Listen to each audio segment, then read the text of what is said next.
You know how sometimes life feels perfectly ordinary, till suddenly it doesn't? Till one small, seemingly random moment takes a turn, and you realize just how close you might have been to real danger? That's what this story is for me. And even now, years later, it gives me chills just thinking about it. I was around 14 at the time. It's just a normal kid living in a rural suburban area. You know, the type of place, quiet roads, a few houses scattered here and there, trees lining the sides, the kind of neighborhood where you can go for a walk and maybe see one or two cars the whole time. It's not exactly the kind of place where you'd expect anything strange to happen. It was late afternoon on a day that felt like any other. I had decided to take my dog out for a walk. He was a Chesapeake Retriever mix, full of energy, always tugging on the leash, excited to sniff every patch of grass and chase every squirrel. Honestly, he was a handful, but having him with me always gave me this comforting feeling. It's like if anything were to happen, at least I wasn't alone. And he was a big dog too, which made me feel safer.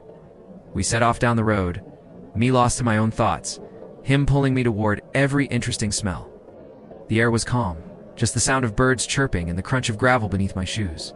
Every few minutes a car would drive past, but it wasn't busy by any means.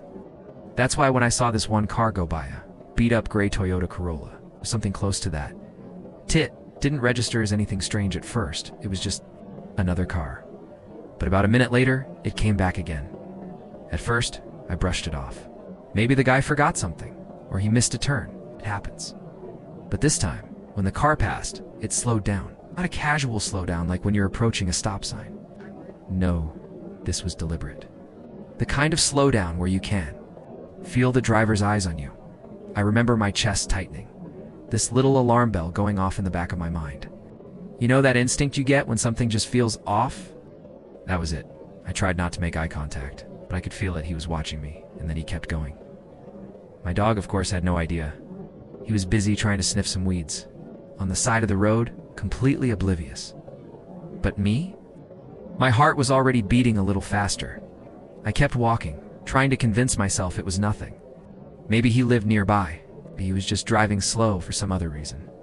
But then, a few minutes later, the car came back again and again. Each time, he drove slower. Each time I felt more and more like he wasn't just passing through, was watching me, studying me. By the fourth pass, I was scared.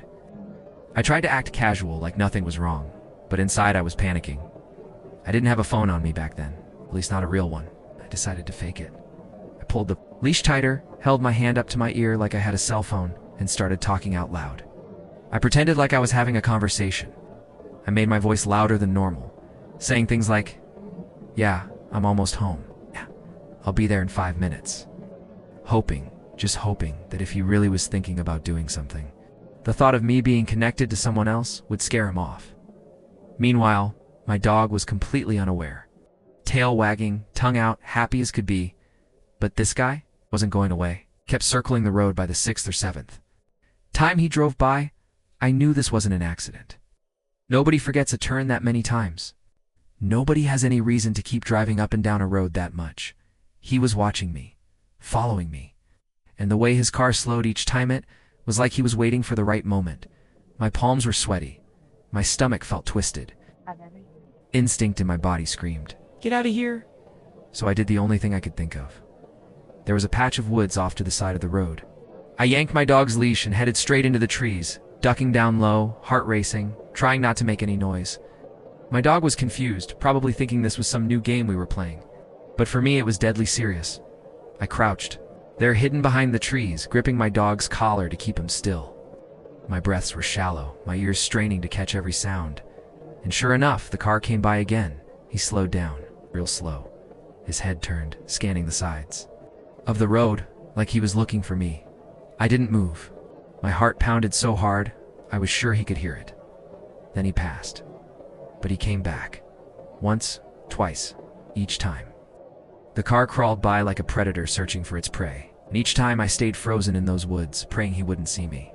Finally, after what felt like forever, I heard the sound of his engine fading into the distance. I waited 5 minutes, and 10. Nothing. No car. The road was quiet again. That's when I bolted. I yanked my dog by the collar and sprinted home, his heart racing. Legs burning, not even caring that my dog was confused and frustrated by the sudden run. I didn't stop until I was back at my house. The door slammed shut behind me. my chest heaving with relief. Only then did it sink in just how close that had been. At the time, I just thought that was creepy. But later I remember hearing about a man in the area who matched that car's description. He had been arrested for trying to hurt someone. I don't know for sure if it was the same guy, but part of me thinks it was. And if that's true, I don't even want to imagine what would have happened if I hadn't gone into those woods. That thought still makes me shiver. For about a week after that, I didn't go for a walk. Every time I even thought about it, I pictured that gray car, slowing down, circling back, again and again.